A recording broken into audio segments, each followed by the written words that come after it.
The auction paddle hit the mahogany table with a crack that echoed through the basement of the Sapphire Club, and Elena Romano's life changed with a single number: $20 million. She stood on that platform in a white dress, hands trembling, watching Damian Blackwood rise from his seat in the shadows, a man whose ice blue eyes had been watching her all night without a single flicker of emotion. 20 million. For her. A 19-year-old college dropout whose father had gambled away everything they had, and then some. But here's what nobody in that room knew, not even Alina. This wasn't the first time Damian Blackwood had saved her life. It was just the first time she'd remember it. Let me take you back 3 months, because that's when everything actually started, when Elena still believed she had a normal life ahead of her. 3 months earlier, Elena was splitting her time between 2 jobs and online classes, trying to keep her father's restaurant afloat while he spiraled deeper into debt. She'd grown up in the kitchen of Romano's, a small Italian place in Brooklyn, where the pasta was homemade and the customers were family. Her mother had died when she was 12, and her father, gentle, broken Antonio Romano, had never quite recovered. What Elena didn't know was that her father wasn't just losing money on bad business decisions. He'd fallen into the grip of the Covenant, an underground network where Manhattan's elite settled debts through unconventional means. The day the men in black suits showed up at Romano's, Elena was rolling dough in the back kitchen. She heard her father's voice crack with terror in the dining room, heard words like interest and payment and collateral. She walked out covered in flour, wooden spoon still in her hand, and met the eyes of Vincent Caruso, the Covenant's collector.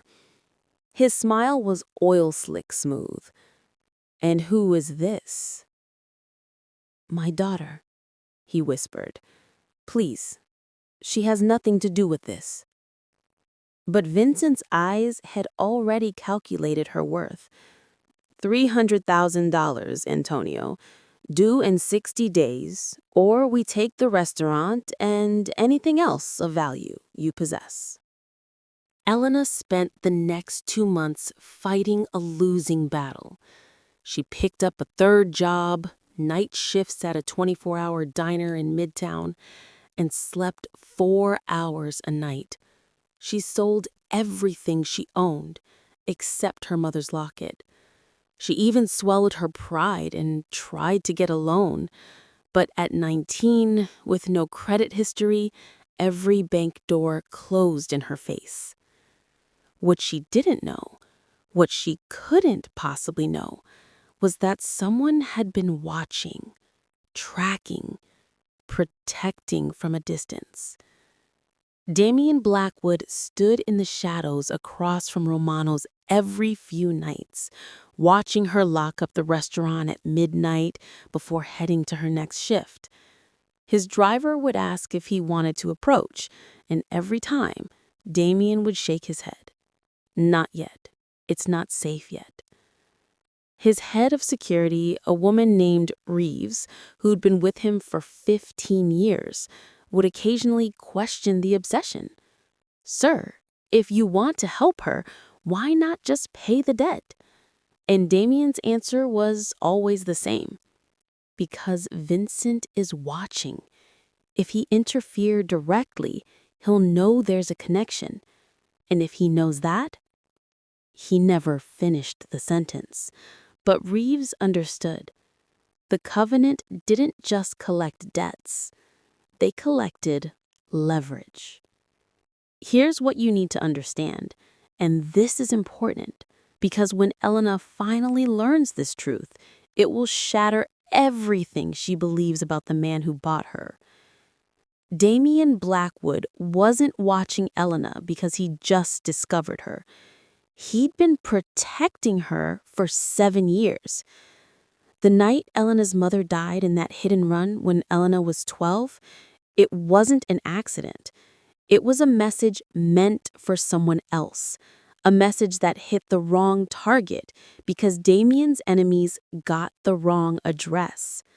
Maria Romano died because someone was trying to hurt Damien Blackwood, and he'd spent 7 years since trying to make sure her daughter never paid for his sins. But in the world of the Covenant, protection had to be invisible. The moment anyone knew Elena mattered, she'd become a target. So he watched from afar, anonymously paying for her father's medication when he had his heart attack 2 years ago, making sure Romano's passed its health inspections, even quietly funding her scholarship to community college through a foundation no one could trace back to him. When Antonio Romano's gambling debts landed him in the Covenant's grip, Damien knew his time was running out. He couldn't stop the auction. Vincent had too much power, too many eyes watching for anyone trying to interfere with Covenant business. But he could show up. He could bid. He could buy her before anyone else could touch her. And he could make absolutely sure that no one, especially not Elena, ever discovered that he cared. The 60 days passed like water through Elena's fingers.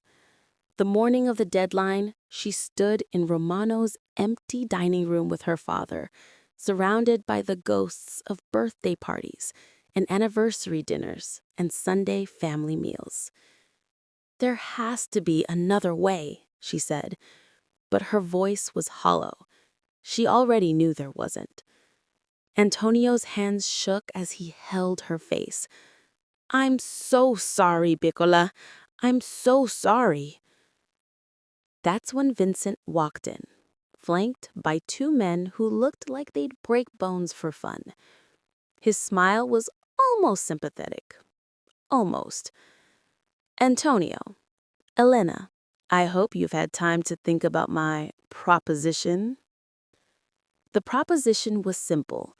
Elena would be entered into the Covenant's auction.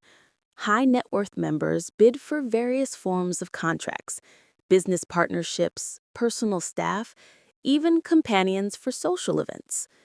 The term was usually 1 year. The compensation would cover Antonio's debt completely. And if Elena refused, the Covenant would take the restaurant, their apartment, and make sure Antonio never worked in New York again. Elena looked at her father's broken expression and made the only choice she could. "I'll do it." She had no idea that 3 blocks away, Damien Blackwood was getting the call he'd been dreading. Reeves' voice was tight. "Sir, she's been entered into tonight's auction. Vincent's already spreading the word. Fresh blood, untouched goods. It's going to be competitive." Damien's hand clenched around his phone so hard the screen cracked. "Who else is bidding?" "Confirmed interest from Harrington, Volkov, and—" Reeves hesitated. "Marcus Sterling." The name landed like a bullet. Marcus Sterling, tech billionaire, Covenant member, and a man whose tastes ran to possessing things he could break. If Sterling won that auction, the Sapphire Club existed in the kind of luxury that most people don't believe is real, hidden beneath a historic building in Tribeca, accessible only through an elevator that required both a key card and a fingerprint scan. It was where the Covenant conducted its most exclusive business.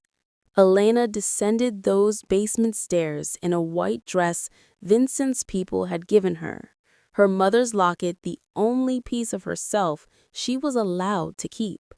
The room was all dark wood and leather chairs, and the smell of expensive cigars.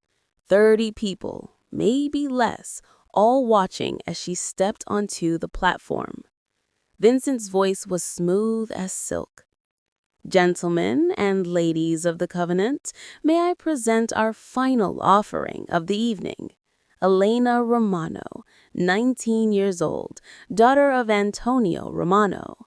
Terms, 1-year contract, full discretion. Shall we start the bidding at 500,000? A pedal went up immediately, then another. Elena felt like she was drowning standing still. Marcus Sterling was in the second row, his smile making her skin crawl as he casually raised his paddle to 5 million. The room went quiet for just a moment. That was a jump. But then someone else bid 6, then 7. Sterling went to 10 million without even blinking. And that's when Elena saw him, Damien Blackwood, standing in the shadows at the back of the room. He hadn't moved, hadn't bid, but his eyes were locked on her with an intensity that felt like a physical touch.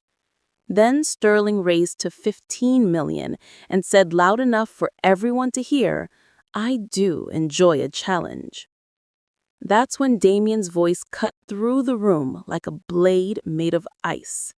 $20 million. The room erupted. 20 million for a 1-year contract was unheard of. It was obscene. Vincent's eyes lit up with greed, while Sterling's face twisted with rage. 25, Sterling spat. 50 million, Damien said, and this time he stepped forward into the light. And before anyone else wastes our time, understand this: I will outbid everyone in this room. She's mine. The silence that followed was suffocating. Sterling stood up, his chair scraping the floor.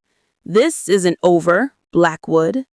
"Yes," Damien said quietly. "It is." Vincent banged the gavel with barely concealed glee. "Sold to Damien Blackwood for $50 million. Here's what Elena didn't understand in that moment. Standing on that platform while Damien Blackwood signed papers that made her his property. She thought the danger was over. She thought being bought by a billionaire, even a cold one, was better than the alternative. She had no idea that Damien had just painted the biggest target on both their backs that the Covenant had ever seen. Because $50 million wasn't just a bid.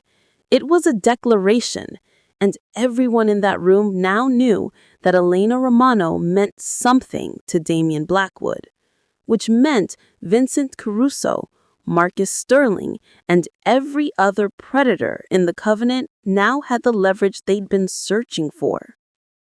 Damien's penthouse occupied the top 3 floors of a building in Midtown, where monthly maintenance fees cost more than most people's annual salaries.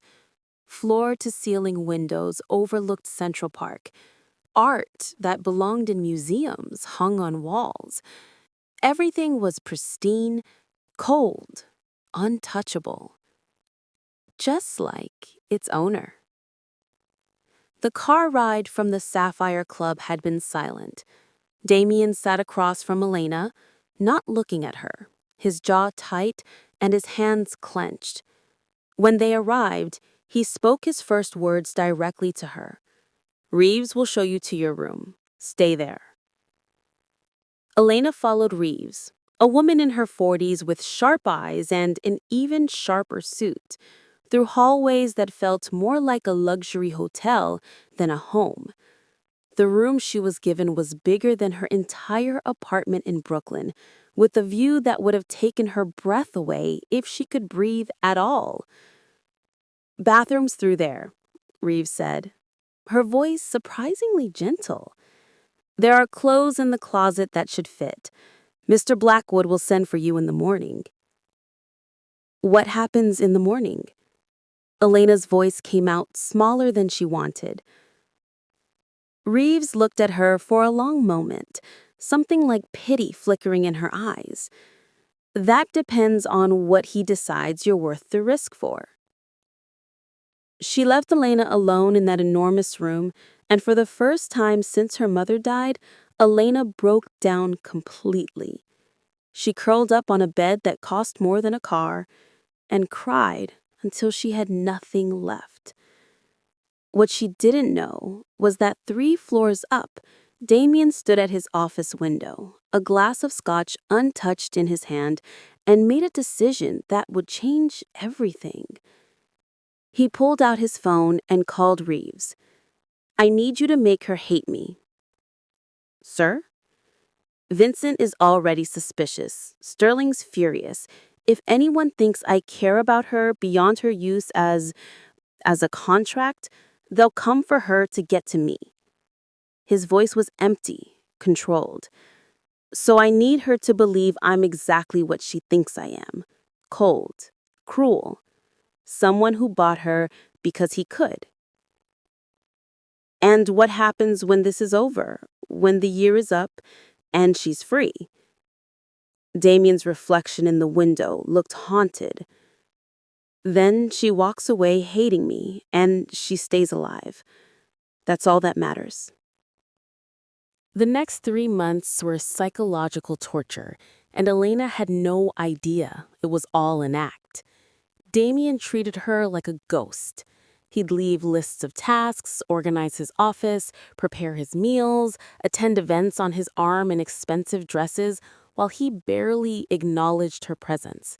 When she tried to speak to him, ask questions, understand what he wanted from her, he'd respond in clipped, dismissive tones. They made her feel 2 inches tall. "I didn't buy you for conversation, Elena. I bought you because I could." At formal dinners with his business associates, he'd introduce her as my acquisition, with a cold smile that made her want to disappear. He'd discuss her like a possession, her appearance, her usefulness, while she sat there in designer gowns that felt like chains. But here's what Elena started to notice: small things that didn't add up. The tasks he gave her were never demeaning. Organizing his office meant she could see his business dealings, legitimate charities, ethical investments, nothing like the man he pretended to be. The meals she prepared were always her mother's Italian recipes, though she never told him what they were.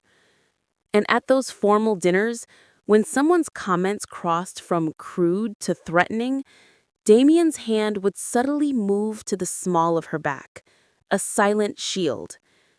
Late one night, she found him in his office, tie loosened, looking more human than she'd ever seen him before.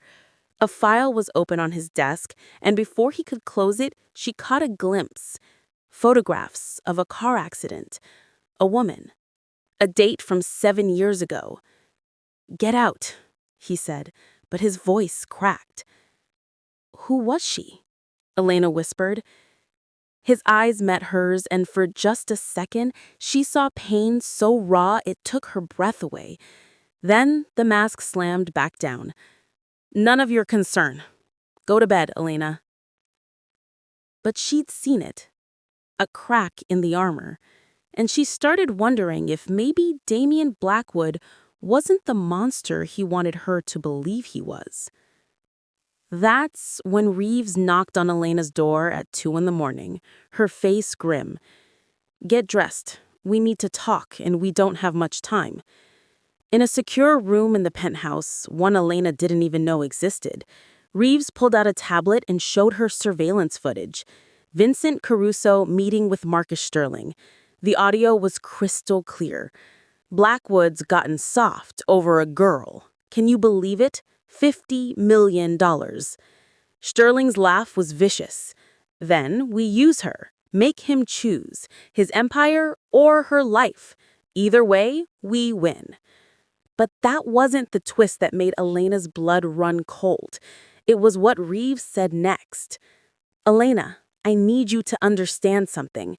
I've been with Damien for 15 years, and for the last 7 of those years, I've watched him protect you from a distance. The scholarship you thought you earned, the hospital bills that got mysteriously forgiven, the restaurant inspections that always went in your father's favor, that was all Damien.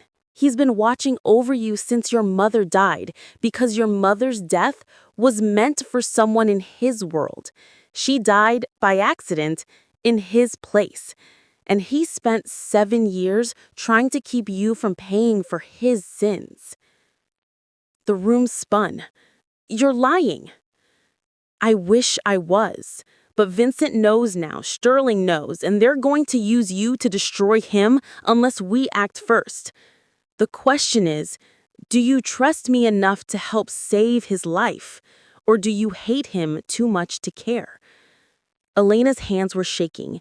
Everything she thought she understood about the last 3 months, the coldness, the cruelty, the distance, suddenly reframed itself into something else entirely. Protection. Sacrifice. A man trying to keep her alive by making sure no one knew she mattered. She looked at Reeves with tears in her eyes. Tell me what to do. They think you're the weakness, Reeves explained, so we make you the weapon. Elena would wear a wire. She'd go to the meetings separately, appear to have escaped, and feed them information that Damien was already moving assets offshore. While they were focused on her, Reeves' team would extract Antonio from Covenant protection and gather evidence of Vincent's illegal operations for the FBI. But here's what Reeves didn't tell Elena, and what would become the most crucial detail. Damien didn't know about this plan. Reeves had made the call on her own because she knew he'd never risk Elena's life, even to save his own. She'd sedated him and locked him in the panic room of the penthouse. The plan was dangerous, maybe insane, but Elena agreed to it because somewhere in the last 3 months, despite everything, she'd started to care about the broken man who'd bought her freedom with cruelty. Vincent had invited Damien to a negotiation at a private estate in the Hamptons, neutral ground, he called it. But Reeves' intelligence suggested it was a trap. Vincent and Sterling planned to force Damien to sign over his company holdings by threatening Elena's life. They'd already prepared the leverage, photographs of her with Antonio, medical records, everything they needed to make her disappear if Damien didn't comply. Leaving a note that said simply, "Trust me and forgive me." The estate in the Hamptons was all white columns and manicured lawns, the kind of place where terrible things happened behind beautiful facades. Elena arrived in a car Reeves had arranged, her heart hammering against her ribs. Vincent greeted her at the door with a smile that made her skin crawl. What a surprise! Does Mr. Blackwood know you're here? Damien doesn't control me, she said, channeling every bit of her mother's strength. And I think we both know this meeting isn't about negotiation. So let's cut through it. What do you want? Sterling appeared from the sitting room, drink in hand. Confidence, I like that. Wasted on Blackwood, though. He's been so busy playing protector that he forgot the first rule of the Covenant. Never show weakness. Funny, Elena said, and this is where the plan went off script, where she made a choice that Reeves hadn't approved. Because I've been doing some research of my own these last 3 months. Did you know that Damien's office has files on every Covenant member? Transaction records, video evidence, names, dates, crimes that would make federal prosecutors salivate. The temperature in the room dropped 10 degrees. Vincent's smile vanished. You're bluffing. Am I? Because I'm betting that right now, Reeves is delivering copies of those files to 3 different federal agencies, along with witness testimony from someone you've been very, very careless around. She looked at Sterling. Your assistant, Monica, the one you think is loyal, she's been working with us for 2 months. It was a complete lie.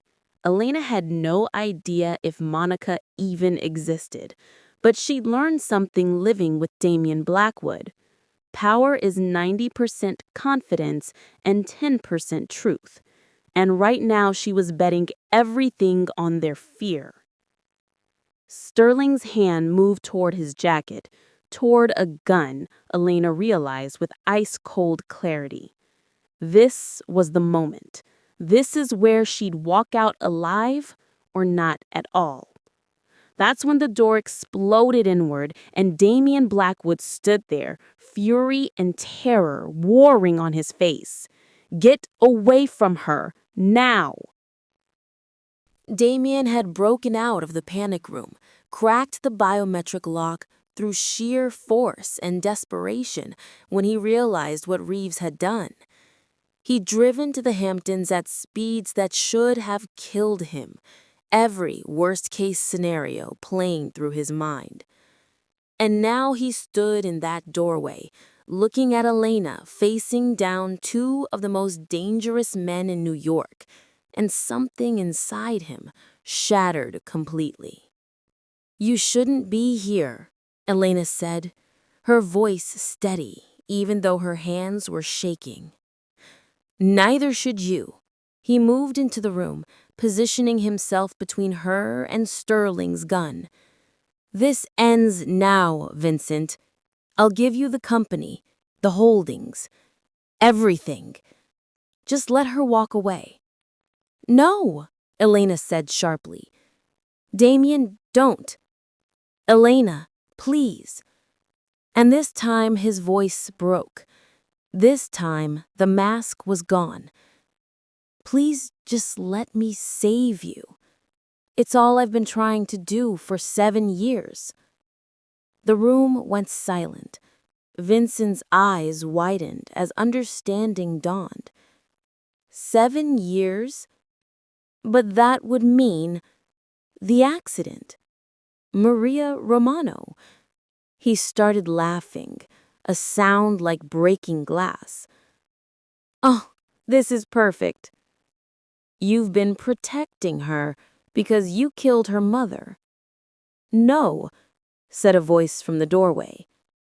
Everyone turned to see a woman in her 50s, elegantly dressed, her face eerily familiar to Elena. "My name is Catherine Romano." The woman continued, walking into the room with federal agents flanking her. "Maria was my sister, and 7 years ago I was drunk, angry about a family inheritance, and I got behind the wheel of a car. I hit my own sister, killed her, and I blamed it on the vehicle, the weather, anyone but myself." She turned to Elena with tears streaming down her face. "Damien Blackwood had nothing to do with your mother's death except being the one who called the ambulance, the one who stayed with her, the one who held her hand and promised her he'd watch over her daughter." Catherine's voice broke. "That's what she said with her last breath. Please take care of my Elena." And he spent 7 years keeping that promise, while I rotted in a prison cell where I belonged. Reeves appeared behind Catherine. "We offered her parole in exchange for testimony against the covenant. She took it, and she's been wearing a wire for the last 10 minutes, Vincent. Say hello to the FBI." Agents flooded the room. Vincent and Sterling were surrounded in seconds, their faces cycling through shock, rage, and resignation. It was over. The Covenant's most powerful members caught by their own greed. But Elena only had eyes on Damien, who stood frozen, looking at her like she was the only person in the room. "You promised my mother?" she whispered. His voice was raw. "I promised her I'd keep you safe. I just I never thought keeping you safe would mean making you hate me. The next few hours were chaos. Federal agents, testimony, Reeves orchestrating everything with military precision, while Catherine Romano, Elena's aunt, a woman she thought died years ago, sat with Antonio and explained 7 years of lies, prison, and atonement. But eventually, as dawn broke over the Hamptons, Elena found Damien standing alone on the estate's cliff edge, overlooking the ocean. "You didn't have to make me hate you," she said quietly. "Yes, I did. As long as Vincent thought you were just a possession, you were safe. The moment he knew you mattered, he took a shaky breath. I couldn't let them hurt you, Elena. Not after failing your mother. You didn't fail her. You kept your promise. By treating you like property, by making you feel worthless, by giving up everything, your peace, your reputation, any chance at happiness, to keep me alive." Elena moved to stand beside him, looking out at the water. "Why? You didn't owe us anything."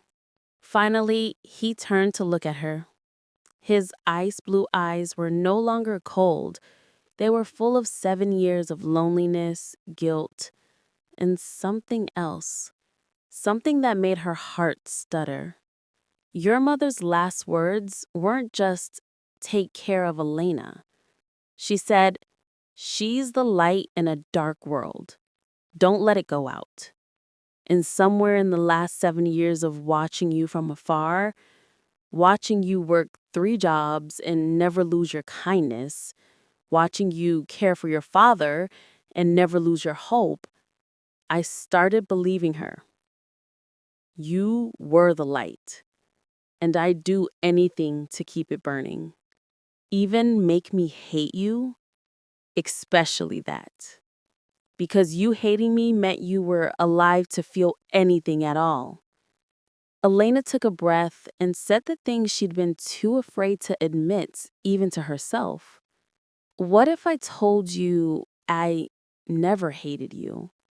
What if I told you that somewhere in the last 3 months, between your cold words and your protective touches, between the cruelty you showed the world and the kindness you hid in every action, what if I fell in love with the man beneath the mask?" Damien's eyes widened. "Elena, you don't mean the contract is over. Vincent's arrested. Sterling's going to prison. Your enemies think I'm just an acquisition, but I'm not. I'm a free woman making a free choice."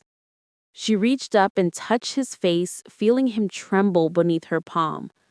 "So, here's my question, Damien Blackwood. What do you want?" And this man, this billionaire who'd spent 7 years protecting her from shadows, who'd paid $50 million just to keep her safe, who made himself into a monster so she could stay human, finally, let himself be honest. "I want to stop pretending. I want to take you to Romano's and learn to make your mother's recipes. I want to tell you about the girl I saw 7 years ago in a hospital waiting room, sitting with her father, still kind despite everything. I want," his voice broke, "I want to deserve you, but I don't know if I ever can.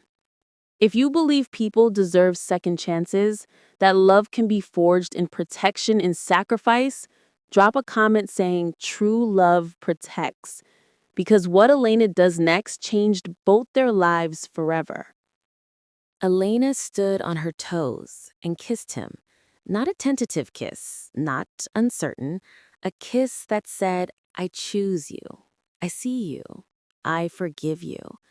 And Adrian, who'd held himself together through 7 years of guilt and 3 months of torture, finally broke. He kissed her back, like she was oxygen and he was drowning, his hands gentle even in desperation. And when they finally broke apart, he was crying. "I don't deserve this," he whispered against her hair. "Probably not," she agreed, smiling through her own tears. "But I don't care about deserving. I care about choosing. And I choose you. Not the mask, not the monster. You."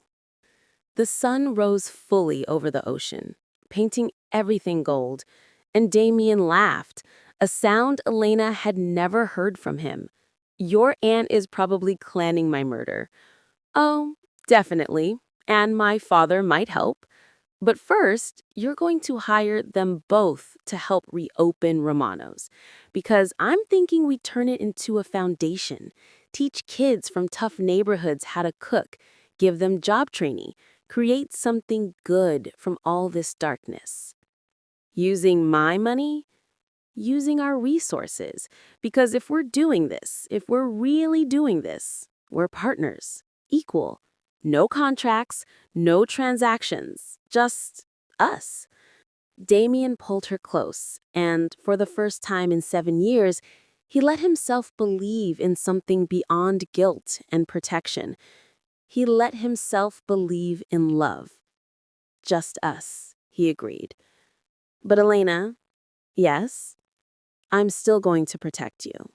I can't help it." She smiled against his chest. "I know, but this time, I get to protect you back. Deal?" "Deal." 6 months later, Romano's reopened, not as a restaurant, but as the Romano Blackwood Culinary Foundation. The space was renovated, but kept its heart. The same booths where Elena grew up, the same kitchen where Maria Romano had taught her daughter to cook with love. Antonio ran the program with Catherine, two people rebuilding their relationship while teaching teenagers that food could be a path out of poverty. Reeves quit being head of security to become the foundation's operations director, claiming she'd had enough of babysitting billionaires. And Enda and Damien, they split their time between the foundation and Damien's legitimate businesses, dismantling the covenant from the inside by exposing its members and creating legal pathways for people to escape debt without selling their souls. On the foundation's opening day, as Elena watched a classroom of teenagers learn to make fresh pasta, she felt Damien's arms wrap around her from behind. "Your mother would be proud," he said softly. "She'd probably still be suspicious of you," Elena teased. "Smart woman." Elena turned in his arms, this man who'd paid $50 million for a promise and spent 7 years trying to keep it. "Thank you." For what? For seeing the light in the darkness. For protecting it. She kissed him softly. "And for finally letting me be your light too." In the kitchen, Antonio called out that the first batch of marinara was ready for testing. Catherine laughed at something one of the students said. Reeves was arguing with a contractor about the ventilation system, and somewhere in the chaos and joy and normalcy, Elena realized something. The best love stories aren't about being saved. They're about two broken people choosing to heal together. About a man who learned that protection means partnership. And a woman who learned that strength sometimes looks like letting someone care. Damien bought her for $50 million, thinking it would save her life. He was wrong. It saved both of theirs.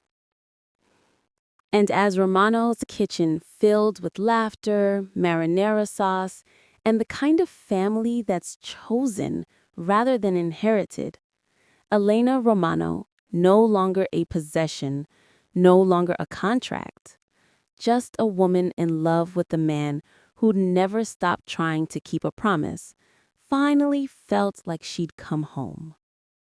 The auction paddle that once terrified her now hung on the foundation's wall, a reminder that sometimes the worst moments in our lives are the beginning of our greatest chapters. That night, as they walked home through New York streets that no longer felt dangerous, Damien stopped her beneath a streetlight. "Elena Romano, I bought you because I thought I was saving your life, but you saved mine. So here's what I want to know. Will you marry me?